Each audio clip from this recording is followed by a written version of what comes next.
జీ5 ఉండగా మీ favourite TV shows ని మీరు అస్సలు మిస్ అవ్వలేరు. Complete free. ఏం తీసుకుంటారు బాబు గారు? Tea, coffee?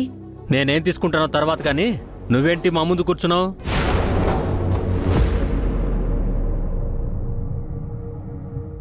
నువ్వేంటో నీ లెవెల్ ఏంటో మర్చిపోయావా? లేదంటే ఆ వేర్నారాయణలాగే నీకు కూడా మేము అలుసైపోయామా? తప్పైపోయింది బాబు గారు. కాంతమ్మ గారు, అత్త,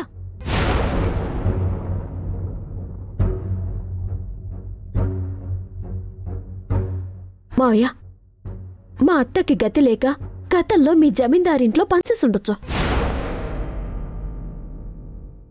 మీ అందరికీ తను నాకు పని మంచిగా చూసుండొచ్చు, గుర్తుండొచ్చు.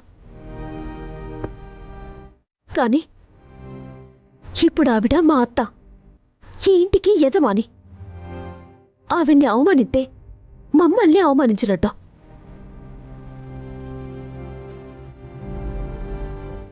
అవును మావయ్య, మీ దృష్టిలో ఈవిడ మీకు పని మనిషి అయ్యుండొచ్చు, కానీ మా దృష్టిలో మాకు అమ్మతో సమానం.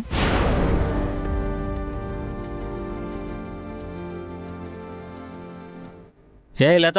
అవును మావయ్య, పసి వయసు నుంచి నాకు అమ్మెవరో నాన్నెవరో తెలీదు. అప్పట్నుంచి ఇప్పటిదాకా నాకు అమ్మైనా నాన్నైనా నాకు కాంతమ్మ గారే.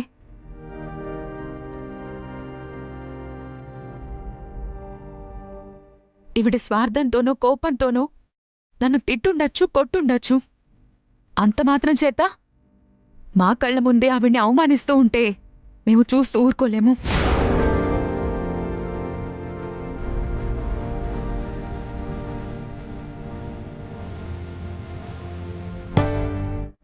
కుటుంబం మొత్తం కూడగట్టుకుని మమ్మల్ని అవమానించడానికే సిద్ధపడ్డారన్నమాట. చిట్టమ్మ, నువ్వు పిలిచింది నా కొడుకుతో నల్లపూసలు కట్టించడానికే? ఊరి జనాలందరి ముందు మమ్మల్ని తలదించుకునేలా చేయడానికే? మా అత్త మీ ముందు కూసోవటమే మీకు తలవంపులైతే, ఇదే మా అత్త మీ ముందు చేతులు కట్టుకుని కూసుంటే మాకు చాలా అవమానంగా ఉంటుంది మావయ్య. ఏ రోజైతే మా లత మీ ఇంటి కోడలయ్యిందో ఆ క్షణమే మా అత్తగారు కూడా మీకు బంధువయ్యారు.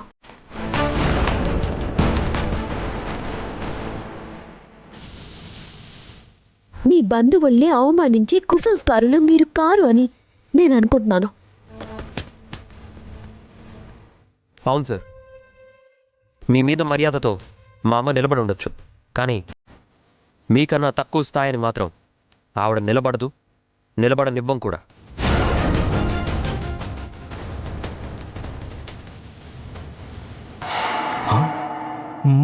ఒసే చింతామణి, కాంతమ్మ గారి కళ్ళల్లో మొదటిసారి కన్నీళ్లు చూస్తున్నానే. అవునన్నా, వాళ్ళ మాటలకి కుమిలి కుమిలి ఏడుస్తుంది. ఇదే కంటిన్యూయింగ్ అయిపోతే కాంతమ్మ గారు మన చేయి దాటి వాళ్ళ చేతిలోకి వెళ్ళిపోతుందేమో. నాకదే భయంగా ఉంది.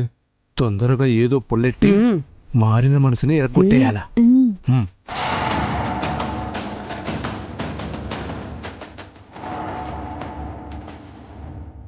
జీ5 యాప్ డౌన్లోడ్ చేసి అన్ని ఎపిసోడ్స్ పూర్తి ఉచితంగా చూడండి.